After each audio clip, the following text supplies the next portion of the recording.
अस्सलाम एवरीवन। जिस तरह मैंने आपको पिछली वाली वीडियो में सारी बेसिक्स समझा दी कि टीचर्स की बेसिक क्या होती है, जो मैंने आपको नल हाइपोथेसिस वाली वीडियो है जिसके 2 पार्ट्स हैं, वो लाजमी देखिएगा, तब आपको चीज़ें समझ आएंगी। अब हमने ये बात करनी है कि सिग्निफिकेंस टेस्ट जो हम लगाते हैं किसी भी स्टडी पर, जब भी स्टडी करते हैं तो हमें पता होता है कि उसको किस सिग्निफिकेंस टेस्ट से हमने लगा के उसकी सिग्निफिकेंस प्रूव करनी है। ये बहुत इंपॉर्टेंट है कि पता हो कौन सा हो। ये एक ऐसी वीडियो है जो मैं बनाने जा रही हूँ जिसमें से अगेन अनगिनत MCQs आते हैं जिसको गिनती में नहीं शुमार किया जा सकता और बेतहाशा अंदाज से आते हैं। अभी मैं आपको वो सारे अंदाज की एग्जाम्पल के साथ समझाने की कोशिश करूँगी। प्लीज़ बहुत गौर से सुनना और दोबारा देखना और फिर MCQs प्रैक्टिस करना, फिर ना समझ आए फिर देखना। वो इस वजह से क्योंकि ये एक चीज़ आपने समझ ली तो जितना ये इसमें से MCQ आया हुआ है, I am very much sure कि एक आध तो लाजमी आता होगा पेपर में, इतनी दफ़ा रिपीट हुए हैं इसमें से।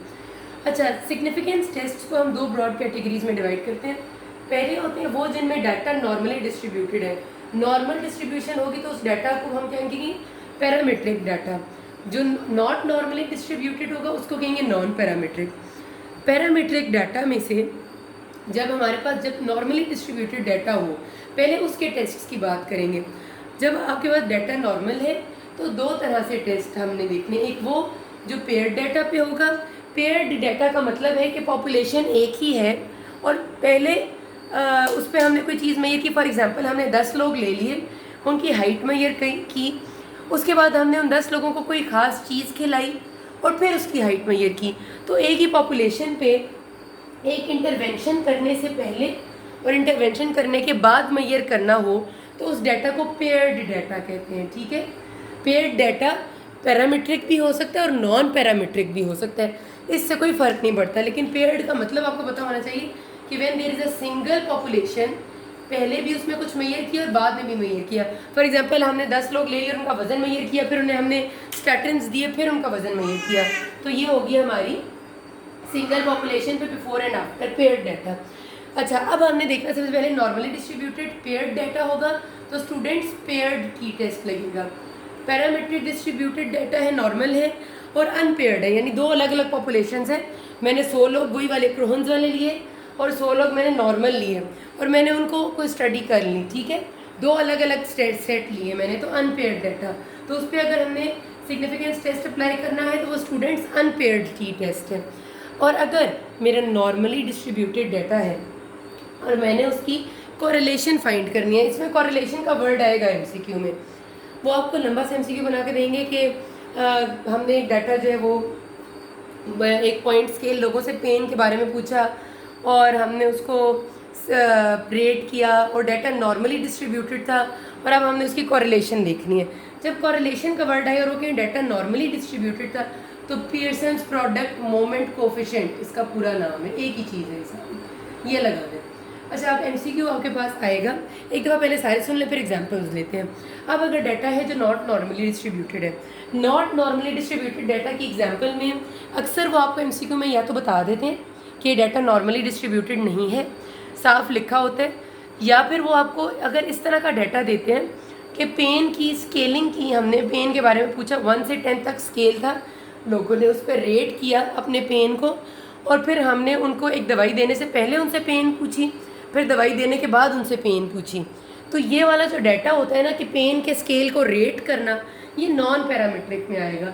अगर उन्होंने नहीं लिखा कि नॉर्मली डिस्ट्रीब्यूटेड है या नहीं है, खुद सोचे ना कि एक रेटिंग है, स्केल रेटिंग है 1 से 10 तक, तो 1 से 10 तक में कुछ लोग 5 लिखेंगे, कुछ 2, कुछ 3, कुछ 10, तो नॉर्मल नहीं हो सकता, वो नॉन पैरामीट्रिक में आएगा।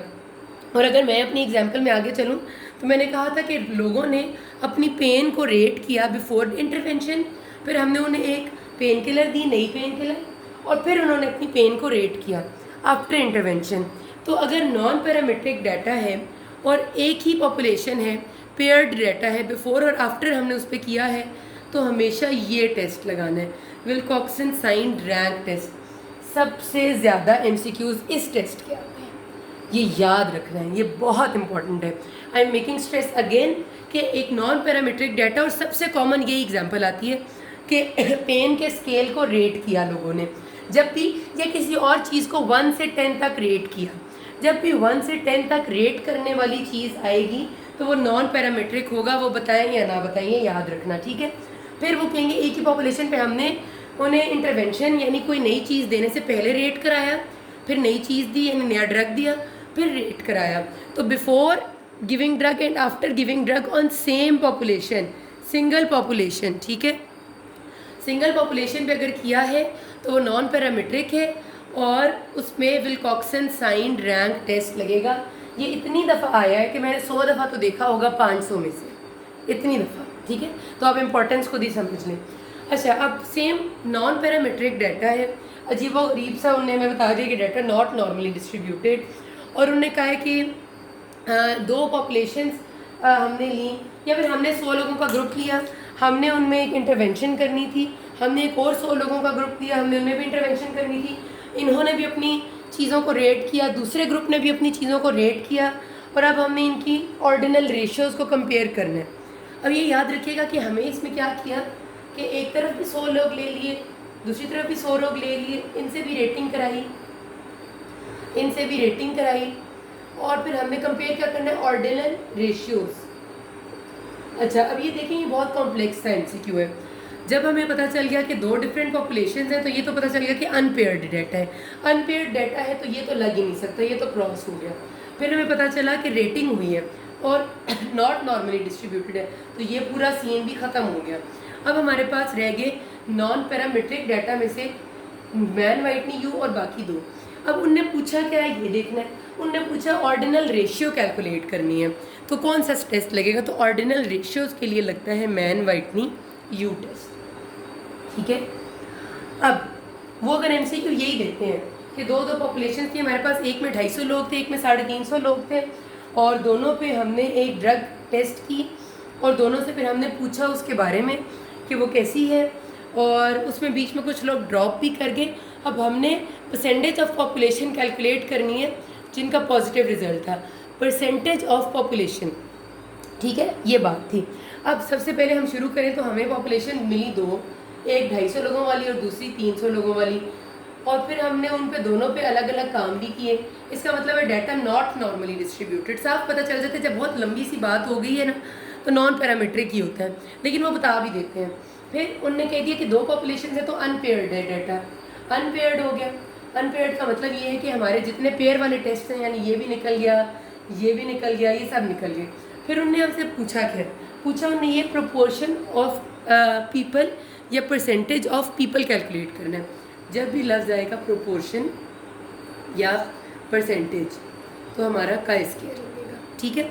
आपने ध्यान से ये एमसीक्यूज़ पढ़ने और ऊपर से सोचते हुए आना है कि क्या मेरा सबसे पहले डाटा नॉर्मल है या नॉट नॉर्मल, पेयर है या नॉट पेयर, और फिर उसके बाद मुझसे पूछा क्या गया है, तभी आप अपने एंड पे ठीक पहुंचेंगे, ठीक है, और आपका नंबर सिक्योर हो जाएगा। आखिरी चीज़, सेम यही सारी कहानी लिख के कि वो कह देते हैं कि data not normally distributed and we have to calculate correlation. Correlation का लफ्ज़ आ जाए तो आपका स्पेयरमैन कैंडाल टेस्ट लगेगा। This is the last test, ठीक है। जब भी कोरिलेशन का वर्ड आएगा नॉर्मली डिस्ट्रीब्यूटेड डाटा में नॉर्मली, तो आपका पियर्सन प्रोडक्ट मोमेंट कोफिशिएंट लगेगा। जब भी कोरिलेशन का वर्ड आएगा नॉन पैरामीट्रिक डाटा में तो स्पेयरमैन कैंडाल लगेगा। स्पेयरमैन कैंडाल को कभी कभार इन्होंने अलग से सिर्फ एक नाम भी लिखा होता है, तो आपको आना चाहिए। यहाँ पर बात खत्म होगी, गौर से दोबारा सुन लेना, किसी कोई मसला के ना सुन। Thank you.